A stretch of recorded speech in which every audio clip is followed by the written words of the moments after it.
नमस्कार दोस्तों, कैसे हो आप। मैं हूं दिव्यांश। आप देख रहे हैं दिव्यांश विद 3 यूट्यूब चैनल।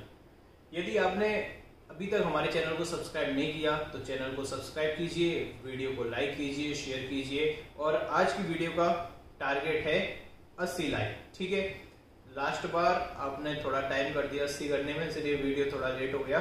तो अपने टारगेट को याद रखिए, उसे आप जैसे ही 80 लाइक होंगे मैं वीडियो नेक्स्ट अपलोड कर दूंगा।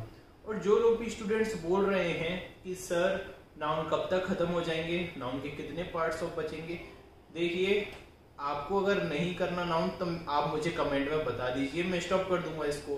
लेकिन फिर वही आप जीरो पर आ जाओगे, फिर आप शुरू से पढ़ोगे, फिर आपको किसी चीज में डाउट होगा। इसलिए यदि आप मुझ पर विश्वास करते हैं तो मुझ पर विश्वास रखिए। जब तक आपको नाउन अच्छे से नहीं आएगा आप अदर चीजें नहीं कर सकते अच्छे से। इसलिए मुझे पूरा पढ़ाने दीजिए और थोड़ा धैर्य बनाए रखिए। ठीक है, धैर्य बनाए रखेंगे, हम सारा सिलेबस करेंगे। मैंने आपसे बोल तो दिया, अब आप क्यों चिंता कर रहे हो। बार बार ऐसे कमेंट आप करोगे सर कितने पार्ट्स। अभी जितना छोटा बोर्ड है उस हिसाब से पार्ट्स बना रहा हूँ, उतना ही टाइम लग रहा है बनाने में, है ना। तो आप बने रहिए, अपडेट रहिए और धैर्य बनाए रखिए। मैं सभी चीज करवाऊंगा, नाउन का प्रैक्टिस भी करवाऊंगा। बस खत्म होने वाला है, 2 या 3 क्लास और होगी इसकी, इसके बाद ये कंप्लीट रूप से खत्म हो जाएगा। इसमें कुछ भी शेष नहीं बचेगा। तो वीडियो को पूरा देखिए आप, ठीक है। आधा अधूरा वीडियो देखकर कमेंट मत मारा कीजिए, पहले वीडियो को आप पूरा देखें, ठीक है। और आज का वीडियो नहीं देखा तो आप बेस्ट टेस्ट सीरीज का वीडियो देख सकते हैं, आई बटन में आपको लिंक मिल जाएगा। तो स्टार्ट करते हैं हम। तो देखना, ये इंपॉर्टेंट रूल्स लिखना था मुझे, यहाँ पर मैं लिखना भूल गया। इंपॉर्टेंट रूल्स, थोड़ा बोर्ड को इधर कर लेता हूं। देखिए, कभी भी ऐसे शब्द जैसे कि each of, either of, each of यानी क्या होता है प्रत्येक। ईच का मतलब क्या होता है प्रत्येक, यानी कि एक प्रत्येक। आइदर का मतलब क्या होता है दो में से कोई एक। आइदर का मतलब क्या होता है दो में से कोई एक। नाइदर का मतलब होता है, बहुत से लोग इसे नीदर बोलते हैं। नाइदर का मतलब होता है दो में से कोई भी नहीं, दो में से कोई भी नहीं। वन ऑफ का मतलब होता है बहुत लोगों में से एक, बहुत लोगों में से एक, ठीक है। तो यदि ऐसा स्ट्रक्चर दिया हुआ है, ध्यान से देखना, each of, either of, neither of, one of, फिर इसके बाद हमेशा याद रखना क्या आएगा, द का प्रयोग किया जाएगा, ठीक है। मैं एक एग्जांपल लिख देता हूं, each of the, each of the. फिर क्या आएगा उसके साथ में, प्लूरल नाउन। हमेशा क्या आएगा, प्लूरल नाउन, सिंगुलर नाउन का प्रयोग नहीं किया जाएगा। जैसे कि each of the students, each of the students. अब क्या आएगी, सिंगुलर वर्ब। हमेशा क्या आएगी, singular verb. Is playing cricket, is playing cricket. यदि पहली बार ये पार्ट देख रहे हो तो समझ में नहीं आएगा, शुरू से देखिए, प्लेलिस्ट में जाके। आप बार बार मुझे समझ में नहीं आता कमेंट करते हो सर बुक्स बता दीजिए, मैं आपसे हर वीडियो में बोलता हूं आप प्लेलिस्ट जाके देखिए, उसमें मोटिवेशन एंड स्ट्रेटेजी में यही बातें की गई हैं, ठीक है। वहां पर आप देखिए, आपको आपके सवाल के आंसर मिल जाएंगे। तो देखिए यहाँ पर मैंने लिखा each of the students is playing cricket.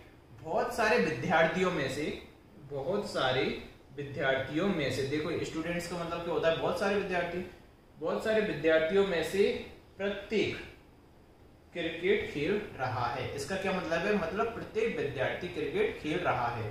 देखिए ईच होता है एक वचन। मैंने आपको कई बार एक चीज बताई है कि जब भी कोई चीजें दो नाउन ऑफ से जुड़ी हों तो ऑफ के जो पहला वाला नाउन होता है उसके अनुसार क्या आती है, वर्ब आती है। ऑफ के पहले वाला जो नाउन होता है उसको क्या बोलते हैं हम, सब्जेक्ट। तो सब्जेक्ट आपका क्या है, ईच, एक वचन है, इसलिए क्रिया किसका प्रयोग किया गया है, ईच का प्रयोग, इज का प्रयोग किया गया है, ठीक है। दूसरा एग्जांपल आप देखिए,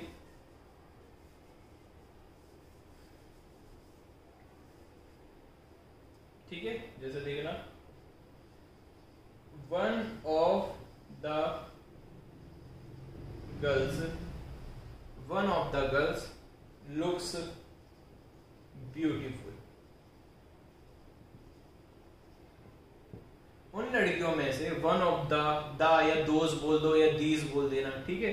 वन ऑफ द गर्ल्स मतलब बहुत सारी लड़कियों में से जो एक लड़की है वो कैसी दिखती है, सुंदर दिखती है। तो देखिए ऑफ के पहले का सब्जेक्ट क्या है आपका वन, वन कैसा है आपका एक वचन, इसलिए क्रिया में क्या लगा है एस या ईएस, ठीक है। फिर आप इसको मत देखना कि यहाँ पर ये प्लूरल है, प्लूरल के साथ क्रिया में एस ईएस नहीं लगेगा। जब भी कोई दो नाउन ऑफ से जुड़े हुए हो तो ऑफ के पहले का जो क्या उसको क्या मानते हैं, ऑफ के पहले जो आता है उसको हम मानते हैं सब्जेक्ट और उसके अकॉर्डिंग वर्ब आती है। आया समझ में? ऐसे देखना either of the boys is आएगा कि आर आएगा, बिल्कुल सही बात है इज आएगा। नाइदर ऑफ द बॉयज क्या आएगा उसमें इज आएगा, उसके बाद के आर आएगा इज आएगा। क्लियर बात समझ में आ गई? तो मैं आपको सेंटेंस लिखता हूं तो मुझे कमेंट बॉक्स में आंसर इसका देना, ठीक है। ये वाला कॉन्सेप्ट याद रखना, many of sorry one of, मतलब ऑफ के पहले जो कुछ भी लिखा हुआ उसके अकॉर्डिंग क्या आती है वर्ब आती है। तो वो आपको देखना पड़ेगा कि ऑफ के पहले सिंगुलर लिखा है या प्लूरल लिखा है, ठीक है। तो मैं दो सेंटेंस आपको लिख के दे देता हूं। आइदर ऑफ द रोड्स खालिस्तान टू दिल्ली। आपको इसमें फिल करना है गो या गोज में से। एक तो ये क्वेश्चन है, कमेंट कीजिएगा, ठीक है। अच्छा लगता है और प्रीवियस कमेंट भी मैंने पढ़े हैं जिनके सही आंसर थे, मैंने उन पे हार्ट दिया है, ठीक है उनको। तो इसमें भी यदि आप सही करोगे तो मैं आपको हार्ट दूंगा। नेक्स्ट देखना, इसको भी आपको फिल करना है।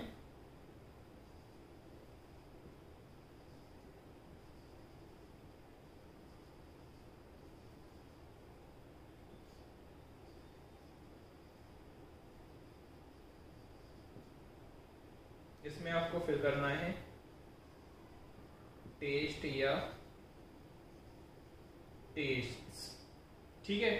देखिए यहाँ पर पहला सेंटेंस है आपका ये, आइदर ऑफ द रोड्स खालिस्तान टू दिल्ली, और दूसरा है टू ऑफ द एप्पल्स खालिस्तान वेरी स्वीट। तो इसके ऑप्शन है गो और गोज, और दूसरे का ऑप्शन है टेस्ट या टेस्ट्स।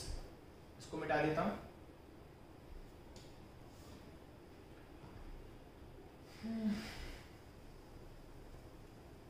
और पढ़ाई कीजिए मन लगा के, ठीक है। मोटिवेशन वीडियो तो आती ही रहती हैं, अगर ये पढ़ाई नहीं करोगे तो मोटिवेशन किसी काम का नहीं रहेगा। और मैं सारा कंप्लीट कराऊंगा, बार बार इस बात को सुन लो। और जैसे ही लॉकडाउन खत्म होता है तो इसको भी थोड़ा मैं सुधार लूंगा अपने सिस्टम को। अब हम बात करते हैं अगला टॉपिक। तो आपका जो नाउन एंड नंबर्स था वो खत्म हो गया है पूरी तरह से। अब ये नाउन का ही दूसरा टॉपिक है, इसको बोलते हैं एपस्ट्रॉफ वाला, ठीक है। मतलब कि ये क्या बताता है, आधिपत्य बताता है, जेनेटिव केस बताता है, पजेसिव केस बताता है, ठीक है। इसको हम क्या बोलते हैं, केस बोलते हैं, नाउन का केस, ठीक है। तो आप सीधा डेफिनेशन में मत जाइए, सीधा इसका आप यूज लिखना यूज ऑफ एपस्ट्रॉफ, ठीक है। हेडिंग डालना, अब उसमें आप भाषा लिखना एपस्ट्रॉफ का प्रयोग जेनेटिव या पजेशन बताने के लिए किया जाता है। पजेशन यानी क्या होता है, जेनेटिव यानी क्या होता है, आधिपत्य बताने के लिए, आधिपत्य बताने के लिए प्रयोग किया जाता है। किसका, एपस्ट्रॉफ का प्रयोग आधिपत्य बताने के लिए किया जाता है, ठीक है। जैसे कि कैसे मैं बोलूं, जैसे राम की पत्नी, तो मैंने बोला Ram apostrophe S wife, Ram की पत्नी। तो देखिए ये तो है राम की का मतलब क्या है, ये एपस्ट्रॉफ एस है, इसका मतलब क्या होता है, ऑफ होता है इसका मतलब। और ऑफ का हिंदी में मतलब क्या होता है, का, के, की, ठीक है। तो मैंने लिखा राम्स वाइफ, मतलब राम, इसका मतलब क्या हो जाएगा की, और वाइफ का मतलब क्या हो जाएगा पत्नी। आया समझ में, ठीक है। अगला देखना, जैसे मैंने लिखा लाइन, लाइन यानी शेर, लॉइंस रोर, रोर यानी क्या होता है दहाड़।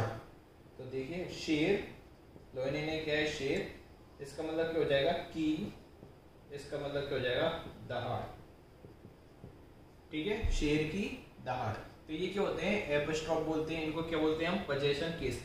तो इसका मतलब समझिए कि जो दहाड़ है, तो शेर की दहाड़, तो मतलब दहाड़ पर आधिपत्य किसका है, शेर का है। गीदड़ का है क्या, कुत्ते का है क्या, भेड़िए का है क्या, नहीं है। दहाड़ पर किसका आधिपत्य, शेर का। और मैंने बोला राम की पत्नी, राम्स वाइफ, तो ये बीवी है जो, इस पर किसका अधिकार है, इसका मतलब राम का अधिकार है, ठीक है।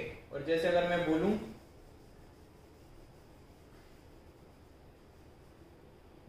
डॉग्स टेल, डॉग्स टेल, कुत्ते की पूंछ, तो ये पूंछ है, पूंछ पर किसका अधिकार है, कुत्ते का अधिकार है, ठीक है। तो ये क्या हो जाएगा, कुत्ते की पूंछ। आया समझ में। तो ये क्या होते हैं आपके एपोस्ट्रोफ बोलते हैं, इनको क्या बोलते हैं हम, पजेसिव केस।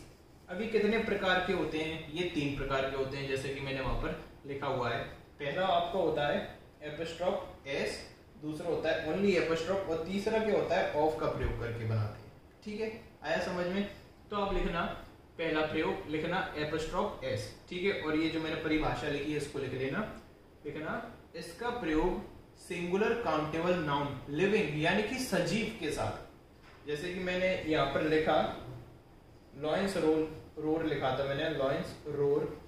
तो देखिए शेर कौन है, सजीव है कि निर्जीव है, शेर सजीव है। अगर मैं लिखूं टेबल्स लेग, टेबल की टांग, टेबल्स लेग अगर मैं लिखूं तो ये मैं नहीं लिख सकता, क्योंकि एपोस्ट्रोफ का प्रयोग किसके साथ किया जाएगा, लिविंग के साथ किया जाएगा, ठीक है। एक वचन लिविंग, एक वचन संज्ञा बताने की जरूरत नहीं है, आपको आगे होगा सिंगुलर काउंटेबल नाउन क्या होता है, एक वचन संज्ञा के साथ किया जाएगा, ठीक है। तथा उन प्लूरल नाउन के साथ किया जाएगा जिनके अंत में एस नहीं आता है। जैसे कि कौन कौन से प्लूरल नाउन है जिनके अंत में एस नहीं आता, मैं बताता हूं आपको। जैसे कि प्यूपिल, चिल्ड्रन, इलेक्टोरेट, कैटल, ठीक है। ये सभी देखिए लिविंग है सारे के सारे, और ये प्लूरल नाउन है, तथा इनके लास्ट में क्या नहीं है, एस नहीं आ रहा, ठीक है, एस नहीं आ रहा। तो इनके साथ भी हम किसका प्रयोग कर सकते हैं, एपोस्ट्रोफ का प्रयोग, एपोस्ट्रोफ एस का प्रयोग हम कर सकते हैं। तो देखिए इसका प्रयोग सिंगुलर काउंटेबल नाउन लिविंग के साथ किया जाता है, तथा उन प्लूरल नाउन लिविंग के साथ किया जाता है जिनके अंत में एस नहीं आता, ठीक है। इसका प्रयोग किया जाता है। जैसे कि देखना बॉयज कोट, अगर मैं लिखूं बॉय की स्पेलिंग BO बाय, तो देखिए लास्ट में एस है क्या, नहीं है, तो मैं क्या लगा दूंगा, एपोस्ट्रोफ एस लगा दूंगा, तो ये हो जाएगा बॉयज, और इधर क्या हो जाएगा, कोट। आया समझ में, मतलब एक लड़के का कोट, एक लड़के, इसको क्या बोलेंगे, का और कोट, ठीक है। नेक्स्ट देखना मेंस वर्क, आदमियों का काम। देखिए ये मेन क्या है, प्लूरल है, बहुवचन है ना, इसमें क्या लग जाएगा, एपोस्ट्रोफ एस लग जाएगा, क्योंकि इसके लास्ट में क्या नहीं आ रहा, एस नहीं आ रहा। और वर्क लोगों का काम, पीपल्स चॉइस लोगों की पसंद, ठीक है, पीपल्स चॉइस, इसमें भी क्या लग गया, एपोस्ट्रोफ एस लग गया, लोगों की पसंद। और जैसे देखना बुल्स हॉर्न, मतलब कि बैल के सींग, तो देखिए बुल ये भी सजीव है, बुल ऐसे नहीं लग रहा, लास्ट में क्या लगा देंगे हम, बुल्स, और इधर हो जाएगा हॉर्न्स। तो सिंपल बात आप ये समझिए कि एपोस्ट्रोफ एस का प्रयोग उन शब्दों के साथ किया जाएगा जिनके अंत में एस नहीं आता, जिनके अंत में क्या नहीं आता, एस नहीं आता। आया आपको समझ में। एक और बार सुनना ध्यान से, एपोस्ट्रोफ एस का प्रयोग उन काउंटेबल नाउन या प्लूरल काउंटेबल नाउन यानी कि सजीव चीजों के साथ किया जाता है, सजीव नाउन के साथ किया जाता है जिनकी स्पेलिंग के अंत में एस का प्रयोग नहीं किया जाता, ठीक है। जैसे कि अगर मैं आपसे बोलूं राहुल के पापा, अगर मैं आपसे बोलूं राहुल के पापा, तो देखिए राहुल मैंने लिखा, फिर मैं क्या लगाऊंगा, एपोस्ट्रोफ एस और फादर, राहुल के पापा, ठीक है। इतना है समझ में। मैं पूरी बात बताऊंगा, मुझे पता है आपके दिमाग में अभी कुछ चीज चल रही होगी कि यदि कोई ऐसा नाउन है जिसके एंड में एस आता है तब भी तो एपोस्ट्रोफ एस का प्रयोग किया जाता है। जैसे कि अगर मैं बोलूं आपसे डेनिस हाउस, ये भी सही होता है, लेकिन इसके बारे में मैं नेक्स्ट वीडियो में आपको बताऊंगा। अभी मैं जितना बता रहा हूं उतना आप पढ़िए, ठीक है। तो ये आपको समझ में आया, राहुल फादर, राहुल के पापा, ठीक है। अब देखना रूल नंबर 2, केवल क्या है, ये एपोस्ट्रॉफ अकेला है। पहले हम क्या पढ़ रहे थे, एपोस्ट्रॉफ एस पढ़ रहे थे, अब अकेला क्या है, एपोस्ट्रॉफ। इसका मतलब भी क्या होता है, का के की, का के और की, इसका मतलब भी क्या होता है, का के की होता है। ठीक है, देखना इसका प्रयोग प्लूरल काउंटेबल नाउन लिविंग के साथ होता है या किया जाता है जिनके अंत में एस लगा होता है। इनका प्रयोग प्लूरल काउंटेबल नाउन लिविंग के साथ किया जाता है जिनके अंत में एस लगा होता है। अब मुझे एक बात बताना, अगर मैं एक सेंटेंस लिखता हूँ, मैं सॉरी एक एग्जांपल लिखता हूँ, बॉयज हॉस्टल, ये वाला एक्सप्रेशन सही है, या फिर अगर मैं इसको ऐसे लिखूं, बॉयज हॉस्टल। पहले तो आप इसको समझ लेना। देखो पहले मैंने लिखा है बॉयज हॉस्टल, क्योंकि देखो बॉय है सिंगुलर काउंटेबल नाउन और लास्ट में एस नहीं आ रहा, तो मैंने किसका प्रयोग किया, एपोस्ट्रोफ एस का प्रयोग किया। नेक्स्ट बात में देखना, यहाँ पर क्या लिखा है, प्लूरल काउंटेबल नाउन लिविंग के साथ किया जाता है जिसके अंत में एस लगा होता है। तो देखिए ये प्लूरल काउंटेबल नाउन बन गया, इसके लास्ट में एस लगा है, तो मैं अकेला किसका प्रयोग कर रहा हूँ, एपोस्ट्रोफ अकेला का प्रयोग कर रहा हूँ। एपोस्ट्रोफ एस का प्रयोग नहीं कर रहा क्योंकि हिसिंग साउंड प्रोड्यूस हो रहा है। हिसिंग साउंड यानी क्या होता है, सांप के फनकार मारने की, ठीक है, की आवाज। जैसे कि अगर मैं इसको बोलूं बॉयज हॉस्टल को, तो मैं कैसे बोल दूंगा इसको, बॉयज हॉस्टल, तो ये क्या हो जाएगा, साउंड खराब हो जाएगा। इसलिए ऐसे नाउन जिनके लास्ट में, ऐसे प्लूरल नाउन जिनके लास्ट में एस लगा होता है, तो फिर हम उनके साथ में केवल एपोस्ट्रोफ का प्रयोग करते हैं। आया इतना समझ में। और एग्जांपल, हाँ, तो आप ये बताइए इन दोनों में से कौन सा एक्सप्रेशन सही है। 3 तक काउंट करता हूं, आप अपना आंसर देख लीजिएगा, 1 2 3। तो जी इसमें से सही होगा ये वाला। क्यों सही होगा, आप खुद सोचिए। यहाँ पर देखिए बॉय लिखा हुआ है, बॉय क्या एक बच्चा, क्या केवल एक लड़के का हॉस्टल हो सकता है क्या? यदि कोई हॉस्टल है तो उसमें केवल एक ही लड़का रहेगा क्या, कि एक से ज्यादा लड़के होंगे तभी तो वो हॉस्टल बनेगा ना। अगर एक लड़का अकेला रह रहा है तो वो तो पीजी है, पेइंग गेस्ट है, हॉस्टल थोड़ी है। तो कौन सा वाला सही हो जाएगा, ये बॉयज हॉस्टल, यानी कि लड़कों का हॉस्टल, लड़कों का हॉस्टल।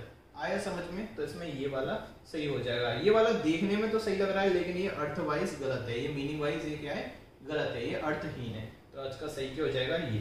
ठीक है, जैसे कि ये मैंने लिखा हुआ है बॉयज हॉस्टल, और क्या हो सकता है, ईगल्स नेस्ट, ठीक है, ईगल्स का घोंसला, ठीक है, ये सही हो जाएगा। देखिए इसको प्लूरल कर दिया मैंने, अकेला क्या लगाया मैंने, एपोस्ट्रोफ लगाया, ठीक है। गर्ल्स कॉलेज, लड़कियों का एक कॉलेज। अब ये हो जाएगा क्या, बताना जरा, गर्ल्स कॉलेज अकेला, क्या केवल एक ही लड़की का कॉलेज होता है क्या, बाकी लड़कियां नहीं जा सकती क्या, जा सकती हैं। इसलिए इसमें किसका प्रयोग किया जाएगा, इसको करेंगे प्लूरल और गर्ल्स कॉलेज करेंगे। ठीक है। डॉक्टर्स स्ट्राइक, डॉक्टरों की हड़ताल, सुना होगा आपने कि टीचर ने हड़ताल कर दी, टीचर्स की स्ट्राइक हो गई, तो हम कैसे लिखेंगे, टीचर्स की स्ट्राइक के लिए या एम्प्लॉयज की स्ट्राइक के लिए, टीचर्स एपोस्ट्रोफ और स्ट्राइक, टीचर्स की हड़ताल। आया ये समझ में आपको? इतना क्लियर है क्या? आपको अगर समझ में नहीं आए तो आप इसको एक और बार देख सकते हैं। ठीक है, अब मैं इसको पूरा मिटा रहा हूं।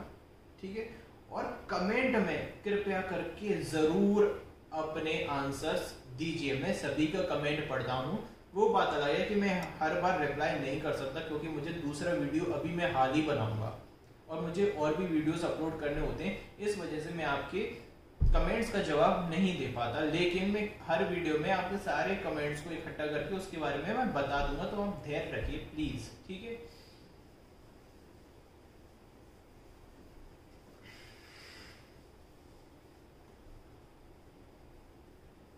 तो इतना तो आपको क्या हो गया था, क्लियर। ठीक है, अब एक नया रूल समझना, ये जो मेरे यहाँ पर लोकल स्टूडेंट्स आते हैं पढ़ने के लिए, लोकल के, उनके लिए भी मैं बता रहा हूँ। इसको आप इम्प्रूव कर लेना। जो मैंने पहले कुछ बताया था अभी मैं कुछ और बता रहा हूँ। हालांकि देखिए बुक्स में अलग अलग जगह पे सब कुछ दिया है, जैसा कि मैंने आपको बताया वो भी किसी बुक में दिया हुआ था इसलिए मैंने बताया, लेकिन अभी मैं एसएससी के पॉइंट ऑफ व्यू से बताना चाहता हूँ। ठीक है, तो देखिए अभी तक हम क्या पढ़ रहे थे कि एपोस्ट्रोफ एस का प्रयोग किसके साथ में किया जाएगा, उन सिंगुलर काउंटेबल नाउन के साथ किया जाएगा जिनके अंत में एस नहीं आता है। तो अब आप लिखिए लिखना नियम लिख के या एक्सेप्शन लिख के, एक्सेप्शन हो सकता है, ठीक है, कोई बड़ी बात नहीं है। लिखना इन साइंटिस्ट के नाम के साथ एपस्ट्रॉफ एस का प्रयोग नहीं किया जाएगा। लिखना इन साइंटिस्ट के, इन वैज्ञानिकों के नाम के बाद में एपस्ट्रॉफ एस का प्रयोग नहीं किया जाएगा। किसका प्रयोग किया जाएगा? केवल एपस्ट्रॉफ का प्रयोग किया जाएगा। कौन से हैं वो वैज्ञानिक, मैं बता देता हूं। पाइथागोरस, सुना होगा आपने नाम पाइथागोरस। अगर मेरे को बोलना है पाइथागोरस की प्रमेय तो पाइथागोरस थ्योरम, तो यहाँ पर आप केवल एपस्ट्रॉफ का प्रयोग करोगे, ठीक है। आप एपस्ट्रॉफ एस नहीं लगाओ यहाँ पर, ये नहीं करोगे, ठीक है। ये क्लासिकल नेम से थ्योरम, पाइथागोरस थ्योरम। एक और वैज्ञानिक है आपके आर्किमिडीज, ठीक है। देखिए इनके नाम के बाद में एस आ रहा है लास्ट में, हमको किसका प्रयोग करना है? केवल एपस्ट्रॉफ का। केवल इन्हीं के बारे में बता रहा हूं, इसके अलावा कोई नहीं। लो इनको याद रख लेना, इन वैज्ञानिकों के नाम के बाद में हम एपस्ट्रॉफ एस का प्रयोग नहीं करते, ठीक है। नेक्स्ट नियम लिखना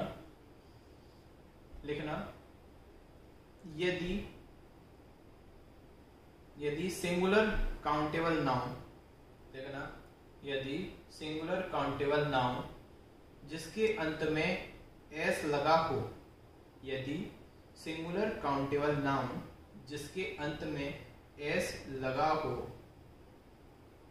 उसके साथ हम एपस्ट्रॉफ एस या एपस्ट्रॉफ दोनों में से किसी का भी प्रयोग कर सकते हैं। दोनों में से किसी का भी प्रयोग कर सकते हैं।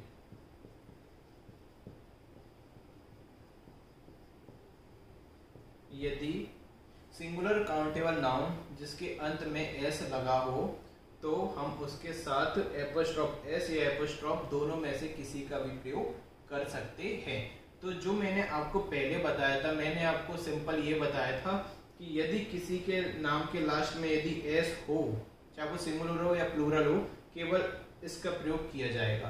तो अभी मैं स्टेटमेंट चेंज कर रहा हूं, यदि कोई नाउन सिंगुलर काउंटेबल नाउन हो, याद रखना एक वचन वाला। प्लूरल के लिए तो मैंने बता दिया, प्लूरल के लिए तो आपको केवल एपस्ट्रॉफ अकेला ही लगाना है। लेकिन यदि सिंगुलर काउंटेबल नाउन है, उसके लास्ट में एस आ रहा है, तो आप अकेले इसका भी प्रयोग कर सकते हो या फिर आप इसका भी प्रयोग कर सकते हो। तो मैं लिखता हूं इसको, एग्जाम्पल लिख लेना। इन दोनों को तो याद ही रख लेना डायरेक्टली, ठीक है। एग्जाम्पल लिखना, जैसे डेनिस हाउस। देखिए डेनिस किसी व्यक्ति का नाम है, ठीक है। डेनिस किसी व्यक्ति का नाम है, तो आप कैसे लिखोगे? डेनिस और एपस्ट्रॉफ लगा के हाउस, ठीक है। इसको आप ऐसे भी लिख सकते हो, डेनिस हाउस। आया समझ में? जैसे मैंने बोला चार्लीज फैमिली, ठीक है। चार्लीज की फैमिली, ठीक है। या इसको मैं कैसे लिख सकता हूं? ये स्पेलिंग गलत हो गई, चार्लीज, ठीक है। चार्लीज की फैमिली, ये भी सही है। ये मैं क्या लिख सकता हूं? चार्लीज फैमिली, ठीक है। एक ये आता है ईट्स पोयम, ये भी सही है। ये ईट पोएट थे, ठीक है। तो ईट्स पोयम ये भी सही है। और यदि आप उसको ऐसे लिखते हो ईट्स पोयम, तो ये भी आपका सही है। दोनों प्रकार से आप इसको लिख सकते हो। अब बात करते हैं हम एसएससी के बारे में। एसएससी में एक क्वेश्चन एक ही आया है, ज्यादा आता नहीं है इसमें से, एपस्ट्रॉफ में से जो आता है सिंपल आता है, जो मैंने आपको बता दिया। लेकिन एक क्वेश्चन आया था तो मैं उसको लिख देता हूं यहाँ पर, ठीक है।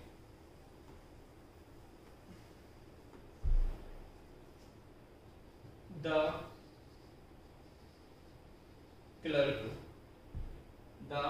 clerk was intimidated by his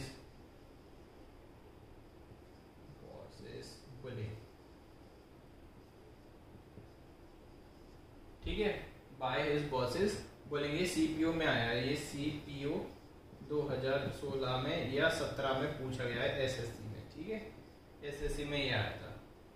the clerk was intimidated by his bosses bullying.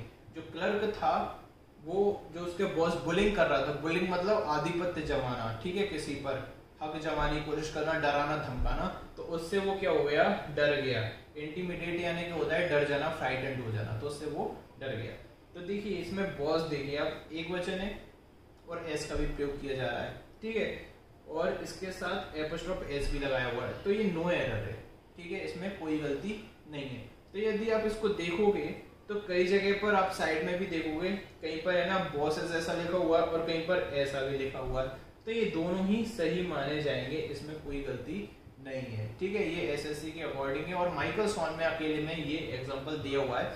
Otherwise आप मिरर ऑफ कॉमन एरर पढ़ते हैं या ब्रिटिश इंग्लिश ग्रामर पढ़ते हैं आप, या फिर नेस्फील्ड के बारे में पढ़ते हैं या थॉमसन एंड मार्टिनेट बुक को पढ़ते हैं, तो उसमें यदि आप देखोगे तो उन्होंने बोला है कि जिसके लास्ट में एस आता है तो आप उसमें प्रयोग नहीं करेंगे, आप केवल क्या लगाओगे ये।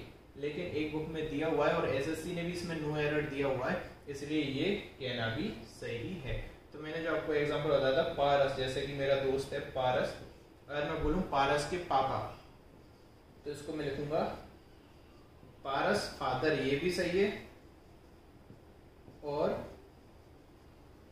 पारस फादर ये भी सही है, ये दोनों सही है, ठीक है। तो मैंने ये वाला पॉइंट नहीं बताया था क्योंकि मुझे ये मिला नहीं था, लेकिन मुझे मिल गया तो मैंने आपको ये करेक्ट करवा दिया।